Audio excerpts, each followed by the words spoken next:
Səhvsiz də insan yoxdur, hamımızın səhvimiz var. Hamımız səhv eləyə-eləyə gedirik, böyüyürük, düşünürük ki, yaşımız böyüyübdür və biz artıq səhv eləməyəcək. Bir də görürsən, elə bir məqamda elə bir yanlış eləyirsən ki, adam özü-özünə baxır, deyir, bunu mən mi elədim? Yəni, bu necə ola bilərdi ki, mən bu qədər inana bilərdim? Necə ola bilərdi ki, mən bu qədər etibar eləyə bilərdim, güvənə bilərdim, bu qədər insanı yaxına buraxa bilərdim? Bəzən özünü qınamırsan, çünki insan nə qədər ehtiyatla rəftar eləsin. Evdə ehtiyat, çöldə ehtiyat, dost yanında ehtiyat, işdə ehtiyat elə, hamı ilə ehtiyatla rəftar elə. Axı insan da bir dəfə bir rahat olmaq istəyi gəlir içərisindən ki, özün kimi olmaq, bir rahat olmaq, bir güvənə bilmək çevrənə, ətrafına.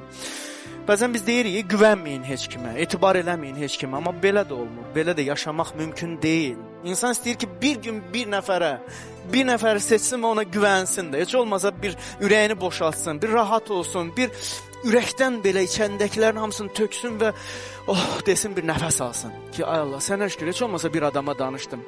Təəssüf ki, bəzən o adam da doğru insan çıxmır.